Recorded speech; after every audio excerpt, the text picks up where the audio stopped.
A high rental yield means great cash flow, right?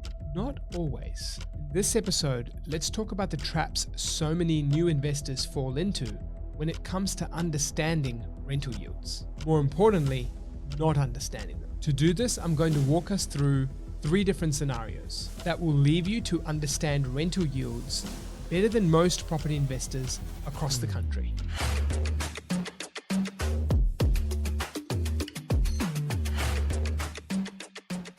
So the first scenario is cheap property, high yields. Now I'm talking super cheap, 1 to 200K, 2 to 300K. You could put in this park as well. You could even potentially go to 3 to 400K if you want to do for some scenarios.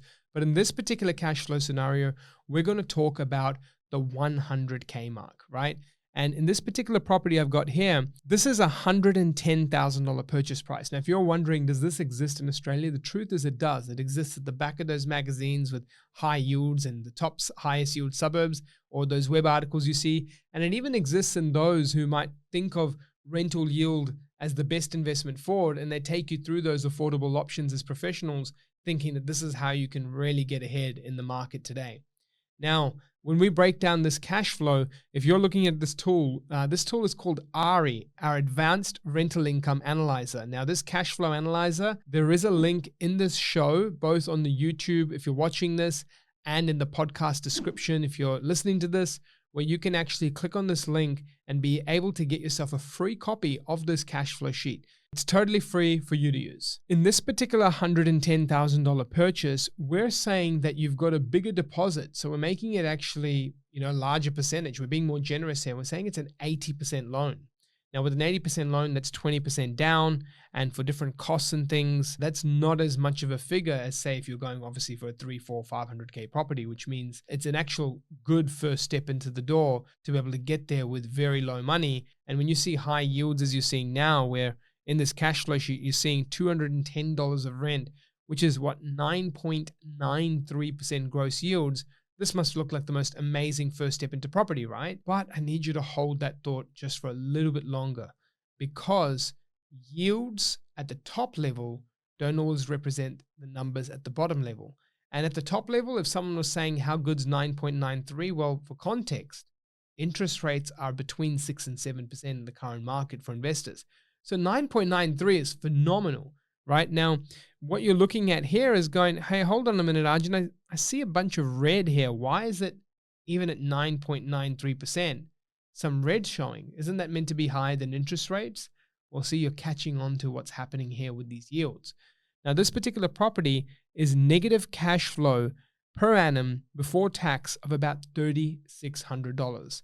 We're factoring in maintenance, we're factoring in strata, we're factoring in council rates, water, insurance, vacancy, the same way we should do this in bigger properties. Now, in affordable properties, one big learning I've seen is with affordable properties, and say, even if you went all the way up to like 900K and $1 million, the actual council rates for many, not all locations, but many, do not shift as much. The body corporate rates do not shift as much. The water bills do not shift as much, and the insurance bills don't shift as much. This is where people make a big mistake. They think that just because the yield is higher, the net numbers must also be better. When really, whilst the net numbers are better in some cases, depending on how much the bills are on other properties, the net numbers are nowhere near as good as the gross numbers make them out to be. And this is a perfect example here. If we're going through this specific example and I scroll towards the section where you have the holding costs, you can see that the council rates, we've added this field here where we've just chucked in the strata and council rates together just to make it easier. But council rates are the big killer. And I even was conservative and I made the water rates lower and I even made the insurance lower, thinking that, hey, look, it's a townhouse, might not have as much spending, might not take up insurance on it separately or have much coverage on it because it might just be for some basic contents. But I just wanted to make sure I make it super conservative by adding a little bit in there, not much, just to make sure that all scenarios are covered. And even then, I'm still not getting to this, holy grail of positive cash flow that gets thrown around constantly with affordable properties. Now, properties can be a cash flow positive eventually, but that takes time, rents to go up, interest rates to come down before this dynamic happens. At the moment, though, you can see the yield looks exciting, the numbers look great, but the end number wasn't that great.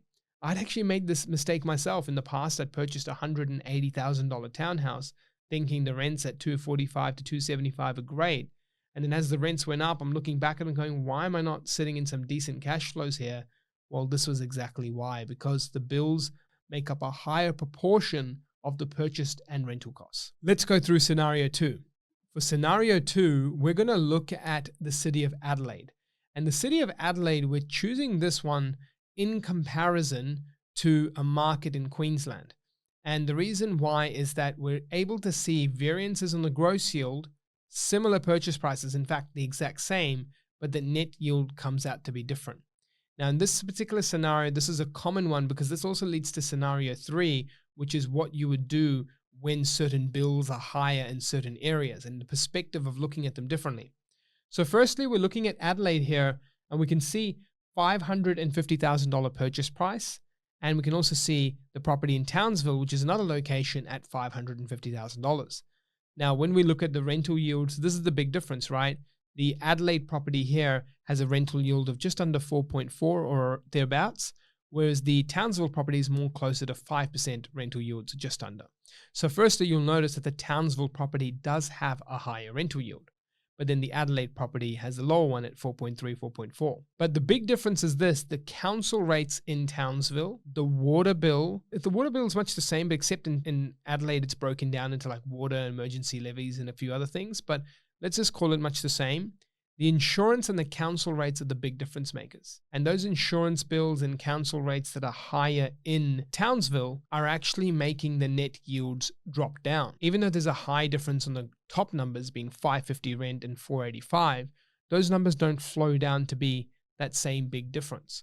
You can see here the cash flow for Adelaide is negative 14,268 per annum. This is also factoring in a couple of weeks of vacancy, some maintenance as well. And I mentioned the other fields of obviously council rates, water, and insurance. Now you'll notice a strata line item. I've just used that line item for maintenance, just to be a little bit more conservative on there. So there's maintenance as well as vacancy and a few other sections there. So when you're looking at these numbers, you'll notice that even though the rental yields are higher in Townsville at about 4.9%, they are actually 0.5% higher yields, but the net cash flow is much the same. And that's because the insurance bills and the water bills and the council bills are all collectively a little bit higher. And so as you're reviewing these scenarios, the learning there is that the top end rent yield can be higher, but the bottom end numbers are the same. But this leads me to scenario 3. If you're looking at scenario 3, which is going, well, I don't want to purchase a property in a market because the insurance is higher or the actual bills are higher, and I think the council rates are so expensive in Rockhampton or Townsville. Well, this answers that right now. It's relative. So if you break it down to Adelaide, sure, the Adelaide council rates are cheaper, or Barossa Valley, or even anywhere in SA. Let's just say the council rates are cheaper, the water bill is similar or cheaper, and let's say the insurance is cheaper, but the rental yield's lower here too. So that's how we look at things more holistically. And as an investor, you should be doing that too. Not getting too excited by scenario 1 where the really cheap property has a high yield. You've got to break it down and actually see what the net numbers are. And not get excited by scenario 2 and 3 and look at the bills and how cheap they are in number 2 and think that's going to be great, such cheap bills here. Or scenario 3 is the bills are so expensive in Townsville, I don't want to do that. Well, really, the rents are expensive. The rents are high too. So those high rents actually counted those high bills and kept it much the same in comparison to, say, an Adelaide property with lower yields. So this is the key, not creating your own description or brief of what yields you want for your own journey, your own hunt, that just rely on the top end, but look at the bottom end and top end together. Whereas an Adelaide property at 4.4 is just as good as a Townsville one at 5% yields. And then a Townsville one, if you're looking at this insurance premium, it seems high, well, that's okay because the rent's high as well.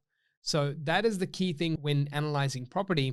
And you'll also notice this when you look across the nation. It's not just in Queensland. There could be states of Victoria where there's now the land taxes. Now, those might be an expense you don't want, but I can assure you what will happen is much the same will happen like it did in Townsville, where it'll take investors away. Investors will then have a rental pool that shrinks. Then rents and vacancy rates get lower. and then vacancy rates get lower and rents go up and eventually make up the cost that was applied on them. So this is a cycle. So at the end of the day, who really loses? It's the tenant. At the end of the day, the tenant just pays more rent. So this is the key thing to make a key point on, which is you think that bashing the investor or increasing more costs or making it harder for investors, go away property investors, don't do stuff here. Well, that will, example in Victoria, just see rents go up. Just to give you some more context, most parts of Victoria over the last 12 months have seen massive rental yield increases. If not some of the highest increasing rental yields across the nation are happening in Victoria. So this is very interesting to look at, because if you see Melbourne, Albury, Wodonga, Bendigo, these sorts of cities, and even Shepparton, their yields are rising by close to 0.5%. Now, yields rise because you see either prices don't pick up as fast as rents do, or prices go backwards whilst rents stay the same. Whenever these scenarios happen, then you start to see rents outpace price and the yields rise. Because when you see yields rise, the investors are now paying a higher proportion of rent in comparison to the property cost. And that's happening right now in Victoria. And that will keep happening as prices are stable and or flat for many markets, whilst rents are continuing to rise. So I think this will then be something that you also factor into your cash flows when analyzing Victorian deals. Just as an example, you want to make sure you analyze, well, what about the land tax? What about the rental compliance?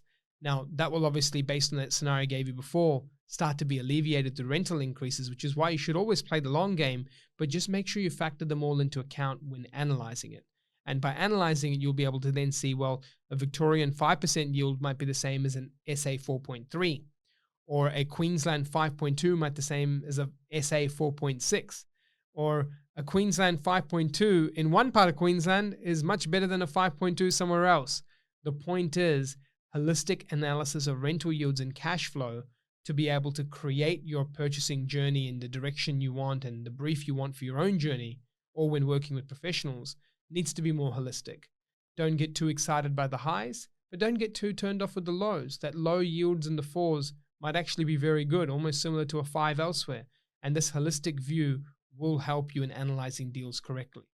Now, lastly, what you can also use is this yields that are increasing and start to actually see that areas that are hammered the most in terms of compliance and or bills against investors, you will start to see rents, like I gave before in the Victorian example, start to rise.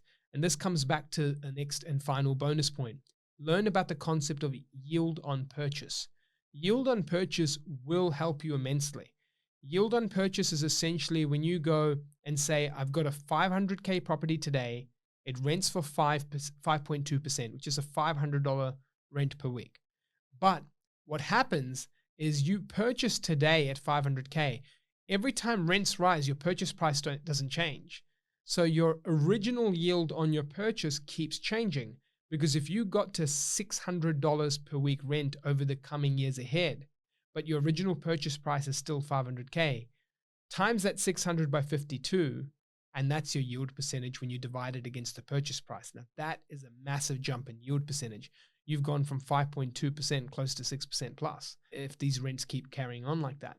And so the key learning there is yield on purchase is really powerful, where even if the yield might not be as good, say in a certain area, if the prospects for rental growth is amazing, then the yield on purchase will change very, very quickly. Now, on that note with yield on purchase, it's very easy to also get fooled. Many people sometimes will talk about their properties and say, it's a 7% yield now. Or someone will post a case study and say, it's a 7% yield now.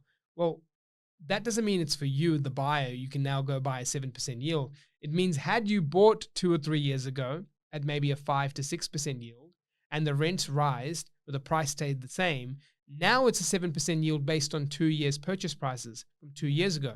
But you're not purchasing prices from 2 years ago. So just make sure you take that into account, that you don't look at someone else's exciting journey thinking that you now get 7%. It's 7% against their older purchase price. So this is me really breaking down rental yields to look at it more holistically. The Victorian purchase as an example, and realizing it could be worse underneath the hood because of the compliance and costs. The Queensland example, raising it that, hey, even those bills that you're looking at that seem scary are made up with high rents. And then the Adelaide example to raise that well, the yield doesn't look exciting, but on the net term, it's just as good as some of the exciting places. And of course, the most exciting cash flow yields sometimes aren't the best, with that 115K or 110K purchase example raised that isn't even positive cash flow, even with 9.5% rental yields. So this should help you move away from analyzing deals at a top level, getting more holistic, and not swaying left and right with any case studies or numbers or agents proposing a deal to you from a sell side. Really just looking at them deeply and going, hey, this now looks good and I'm content with it. Or those bills are expensive, but the rent balances out, and being more of a seasoned investor that looks at deals holistically. Now, if you want to look at more deals holistically like this, or episodes where we go deep into these concepts more like this, well, jump onto the YouTube page and like and subscribe our page, InvestorKit. Now, if you're already on here, smash the like and subscribe button. And if you're not, you're listening to the audio, jump on the Spotify or Apple Podcasts and leave us a review.